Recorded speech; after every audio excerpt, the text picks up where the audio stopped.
cruise ship workers of Reddit, what was the biggest oh crap moment on the boat that luckily passengers didn't find out about at all? One time I was on a cruise, and a few cabins down a man and woman who were cheating on their wife and husband, respectively, got super drunk and fell over the edge of their balcony from really high up. It was at night too. The whole cruise ship stopped once it was reported and it took like an entire day to search for them. Apparently the man had his jeans or something because he had inflated them somehow and they were floating holding them. They reported that they were stung by multiple jellyfish and were super cold the whole time. That must have been the scariest, most terrible 18 hours of their lives. Whoa, it's so smart that he inflated his jeans. Water pipe burst in a storeroom and soaked all of the spare toilet paper. This was on day 2 of a 14-day voyage to Antarctica. The cabin stewards had to swap around rolls of paper between low-use and high-use guest cabins and it came right down the wire. None of the guests found out or realized. Now toilet paper is hidden in every cabin instead of a centralized location. The day I learned that there was an optimal storage pattern for toilet paper on a ship. Ship just arrived in Witter, Alaska, the port for anchorage, and an elderly passenger dropped dead while walking down the gangway. A conflict ensues between the port security and the ship's medical team. The port security didn't want the ship's medical team to get involved because it technically happened off the ship and the local authorities had jurisdiction. There really was no saving the guy, but the ship's medical team at least wanted to try, but the local authorities wouldn't even allow the chief medical officer to start CPR. The coroner had a 6-hour ETA, so the port authorities bagged up the body and stuffed it in an X-ray machine storage container in port, guarded by local police, until the coroner could arrive to take the body to anchorage. The wife of the deceased continued on to finish the vacation for the 7-day rail trip to Denali. It was a 14-day gimmick, 7 days at sea, 7-day scenic rail trip. My understanding was the cruise line camped her entire vacation, arranged for the remains to be returned home at no cost to her, and provided a personal escort assistant for the remainder of her vacation. I used to be a crew member, and one time a guy working at the front desk jumped overboard after a crew party. He was found a few hours later by the Coast Guard, and everybody was asked to be discreet in order to keep the cruise running smooth. And everything was fine until the captain came on the PA and said we were delayed because a crew member jumped overboard. Then the madness begins. Rumors appear out of nowhere, and the rest of the cruise was pretty much guests asking what happened the whole time. A lot of crap happens on board. I could write a book, maybe even more than one. Another time a guy committed suicide in his cabin, and his family was on board, including a little girl, but this time it didn't leak to the guests. I saw the family as they were being escorted to the security office. Felt so bad for them. A friend of mine got fired for getting wasted, got pee and starting peeing all over his cabin while the security guys were there to take care of him. He spent the night in the little jail on board before being dumped the next day in whatever port we were. Also, every time we had ice cream at the crew restaurant, people would say it was because they had to empty the freezer to put a dead body. My oh crap moment was when I was hired for a ship on 2-day notice, trombone player. When I got on the ship I found out that I was replacing a guy who had just died in a jet skiing accident in Nicaragua. Everyone in the crew knew it, and the last cruise's passenger knew it, and the entire band that I was joining was obviously traumatized. In the end, it ended up being my favorite contract, but the first few weeks were difficult for everyone. RIP Bone Guy, I never knew you, but I know they all loved you.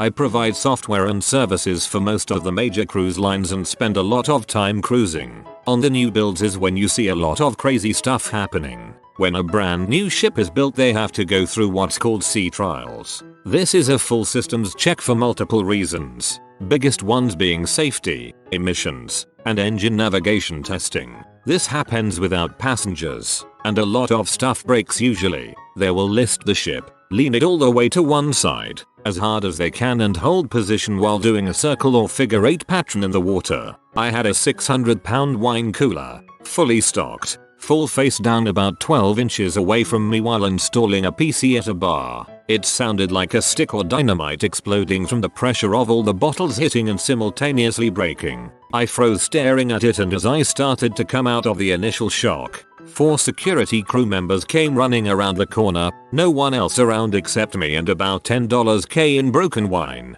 and the cooler wasn't cheap either. I just stuck my hands in the air and slowly exited the scene. I'm pretty sure if I was standing 1 foot to the right it wouldn't have been pretty for me. Found out the yard workers forgot to bolt it down, as per protocol. Oops. One story that comes to mind with passengers, travel agents and family, was the first sailing out of the yard. The ship can hold about 4,500 passengers. She's a big girl and has 5 or 6 massive engines to power it. About 3 hours into the sail away I heard a loud thump and massive vibrations all around. I was in an empty restaurant and saw plates and cups crashing to the ground from the vibrations. My first thought is to always see how the crew reacts. If they are calm, you can stay calm. If they freak out, you better start moving. I could see some concern but they continued on with their business, so I followed their lead and continued doing my work too. About 3-4 hours after that another loud thump and even more vibrations. Then silence. After speaking with a few crew members, found out we lost 2 engines on the initial incident, and now we just lost the rest. Whatever the reason was, we lost complete propulsion and this beast of a ship was going to go wherever the ocean wanted it to. Passengers were notified that we will be running late but to continue having fun and drinks were on the house. No other info was given. Smart to avoid panic. About 12 hours later a helicopter was seen, early AM hours, above us dropping down crates of engine parts, and a short time after that, we had propulsion again, and passengers had no idea why we were delayed and didn't seem to care. If I am on a ship and here it will be a while and drinks are on the house, I am grabbing my crap and heading towards lifeboats. Somebody shot at the navigation bridge of the ship from the shore on my last ship. The bullet bounced off and hit my colleague on the hand. No real damage but it scares the heck out of her. Ended up going home for a few weeks. While we waited for the local police to come on and investigate and take statements, guests were told we were delaying the departure to take on fresh water. I'm still shocked that never leaked out. I never had to deal with it myself, but the ship I worked on actually had protocols in place if modern day pirates attacked. We had some kind of sonic noise weapon and could also use our fire hoses. I was told that pirates were not unheard of in the area around Shanghai.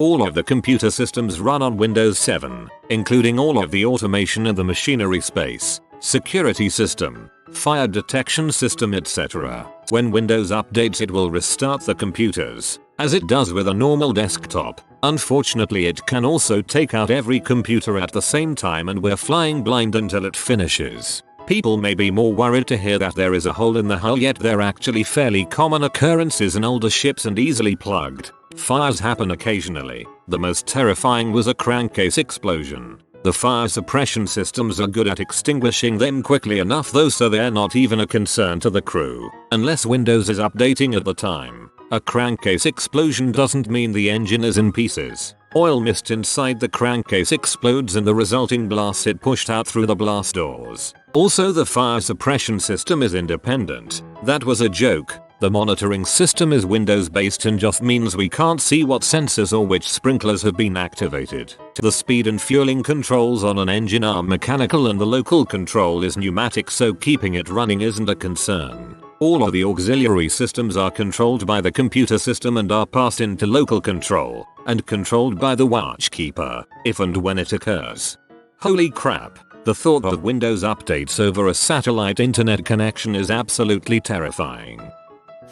There are small fires in places like the kitchens that happen somewhat regularly. Most of the time they're controlled quickly and no one even knows they happened. People drop dead all the time, especially on some of the nicer lines that are basically floating retirement homes. Ironically, it's when there's a survivable medical emergency that guests become aware of it, when they need to do an emergency evacuation either by tender boat or helicopter. One of the ships I worked on, a guest jumped off an open deck while we were at sea. He survived though. I think he was super drunk more than he was suicidal. Norovirus outbreaks happen regularly. Fart a literal oh crap moment for some people. Probably the worst accident that happened during my tenure was when a kid literally put his eye out on a ball valve handle on one of the open decks. Pretty sure word spread quickly on that one though. Sorry to disappoint everyone, but I don't know you too, tsunami. I'm sure similar things have happened before. There's hundreds of thousands of people cruising at any given moment, and many of them are getting crap-faced.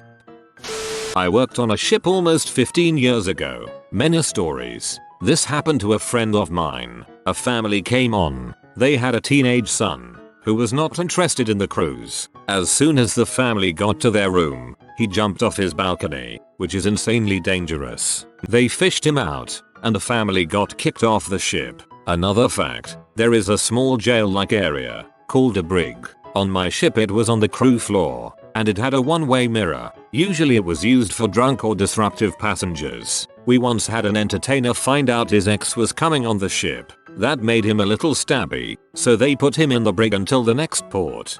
A little stabby, haha. I was playing a production show, guitar, was standing on stage with a wireless unit alone to play Purple Rain, and then all of a sudden the house lights came on and the curtains closed. Everyone in the audience looked at me, and I ran off the stage. Turns out a sewage pipe burst backstage and there was crap everywhere. Show was cancelled and the passengers didn't find out why. Hey, we had to show stop in the middle of Purple Rain, too, because a dancer fell off the rotating motorcycle and hit his head and blacked out. Real fun. We were sailing from Hawaii to San Francisco to dry dock and make repairs to our ship when a propeller crapped out a day and a half into what should have only been 7 days at sea, so it added a day and a half to the voyage. People were panicking. Everyone thought we were going to run out of food, until the captain reminded everyone we had enough food for a month at sea, and if it was any longer, some perishables might spoil, but they could fly in supplies in an emergency if needed. We arrived in San Francisco with no more delays. Anticlimactic, I know. On a side note, watching a giant cruise ship getting lifted out of the water to dry dock is surreal as heck. Also, sailing under the Golden Gate Bridge and looking up from the 13th deck was super surreal. I was hoping the whole time we were going to clear it. It was probably only about 50 feet above my head. I've always wanted to watch a huge ship get dry docked. I run a shipyard, but my travel lift max is out at only 60 tons. Even 100,000 pounds boats look so much larger out of water. I can't imagine a ship of the magnitude you're describing.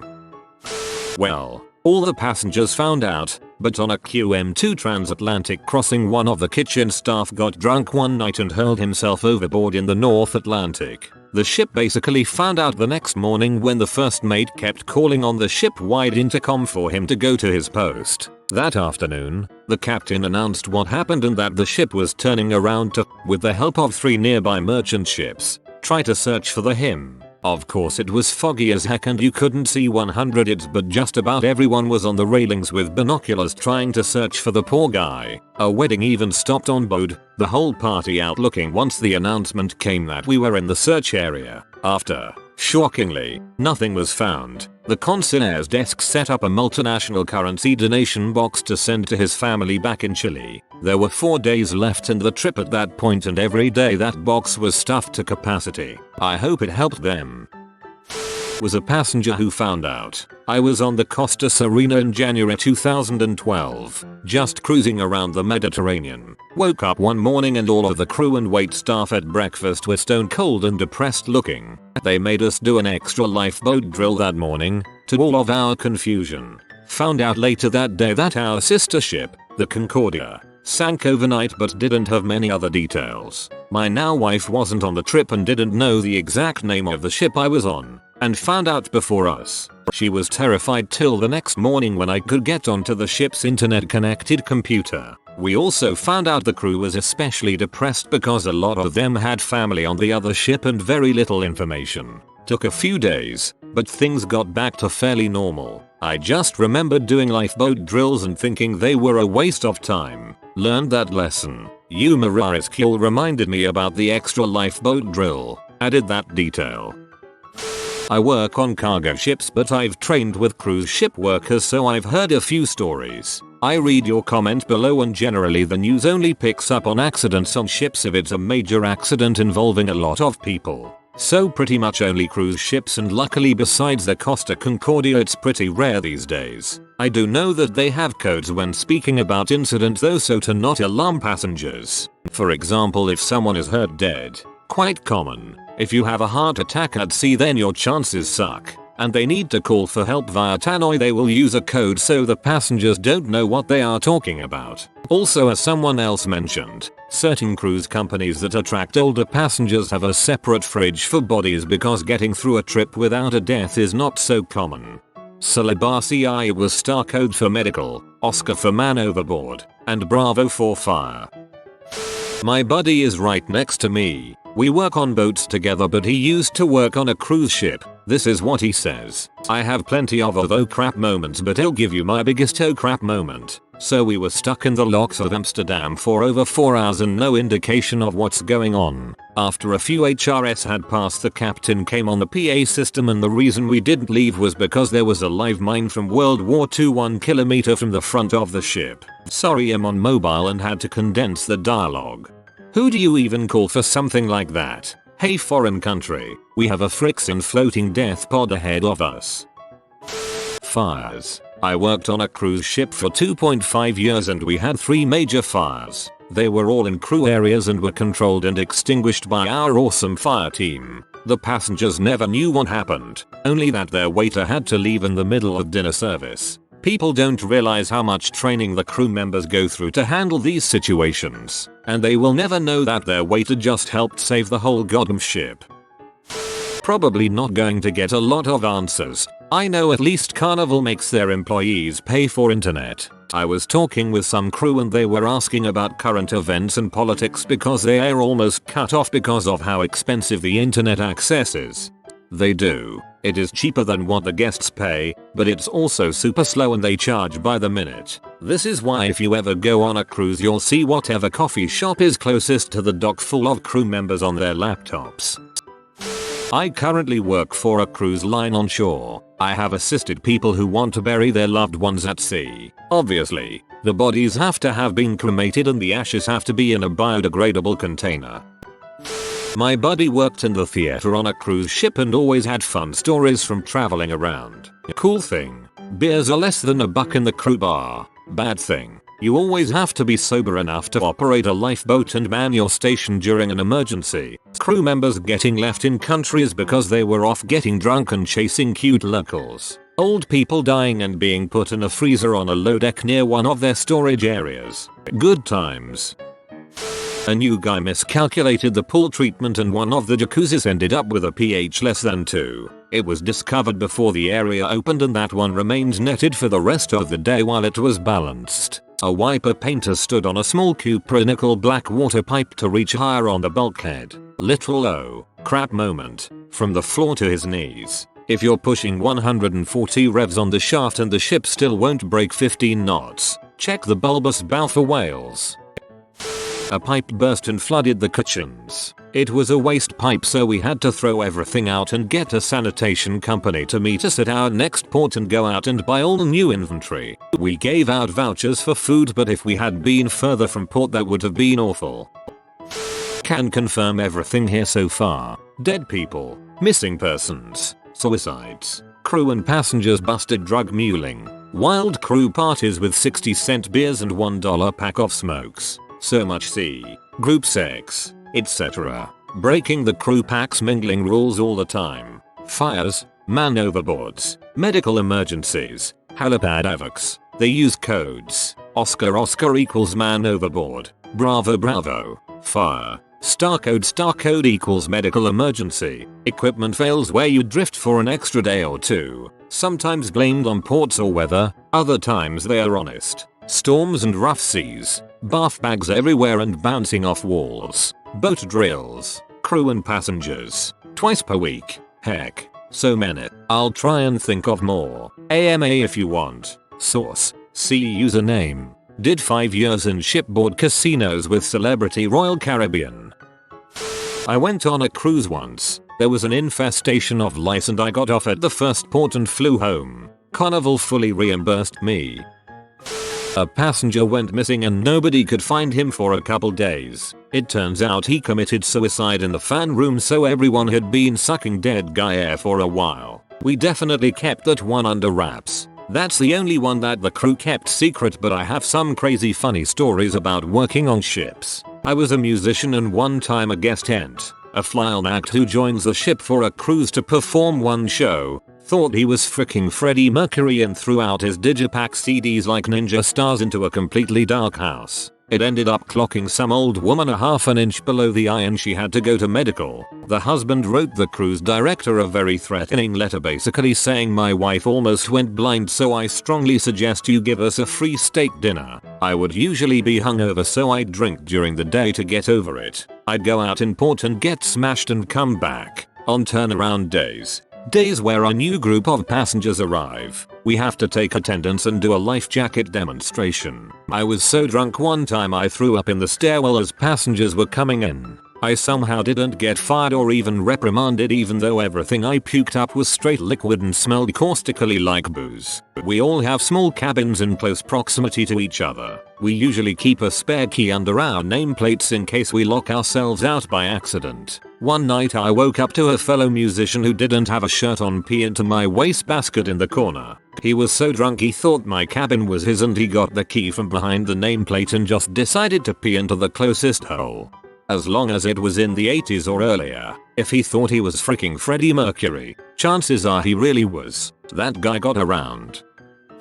We were on a family cruise and after a wonderful dinner we were trying to get back to our room. As we got to our floor and headed down the hallway, there was a new dead end. A wall had appeared that separated us from our room. We were told we had to go the opposite way and go around another hall on the other side of the boat. As we walked we noticed many new walls. Once we got to the other side the floor was wet and one of the new walls was leaking water from behind it. It took us 20 minutes to navigate the newly built out labyrinth. We were so worried we were taking on water we could barely sleep that night. I was a passenger and was shooting the crap with one of the crew members late at night. He told me that on an earlier cruise someone had died in a hot tub the first night out of port and people didn't know for hours. He managed to stay propped up and his sunglasses helped hide it. Several passengers entered the hot tub during the time and assumed he was antisocial for whatever reason. The crew discovered him when they were closing the pool area for the night. They moved the body downstairs to the morgue. None of the passengers except the guy's family found out about it. Bear with me, as the details of this are pretty fuzzy. I played in the show band for a ship once. We were in Belize and supposed to be back on the boat by 6 PM sharp. As we were leaving port at 6:30, most of the band is stumbling drunk back to the dock at about 5:30 when music director gets a call. MD, hello? As he's listening, his face drops, turns white, and then begins to boil red. MD, what the ever-loving frick? Don't say a goddamned word. I'm on my way. Before any of us can ask what happened, MD takes off in a full sprint out of the docking area. The band mostly tended to hang out together, but on this particular day, keyboard player wasn't with us. KP was a notorious partier, and often a pretty sloppy drunk and reckless. Not knowing how else to help, the rest of us boarded, went through security, and informed the security guys that MD just took off and neither he nor KP had made it back yet. We headed down to the crew bar for more drinks, and to wait out MD and KP. 6 o'clock came, then 6:30, then 6:40, and the ship hadn't moved yet. This was pretty strange, seeing as the crew waits for no one. If you're not boarded by 6, you're staying on your own. Finally, the ship starts to depart at 6:45, and we catch MD rolling into the crew bar. It turns out, KP tried to buy C from an undercover cop in Belize. Yeah, so MD went to the station, bailed his butt out, and they just walked. Again, I'm completely fuzzy on the details, but I do know that security, hotel operations, and the passengers never found out exactly why they were late, and KP stayed on ship every time we made port in Belize from then on. Oh, and he also paid for all of our drinks for a month. The band operated on a beer fine system after all. TLDR, keyboard player got busted in a foreign country trying to buy C, and held up the ship departure time by 10 minutes getting bailed out. Free Ike, that music director is a ride or die friend.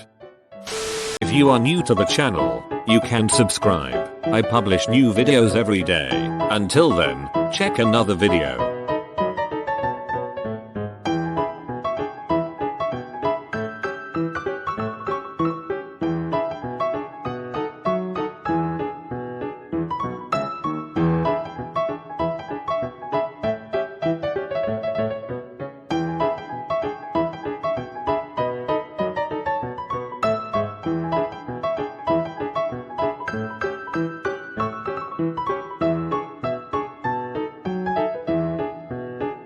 Bye for now.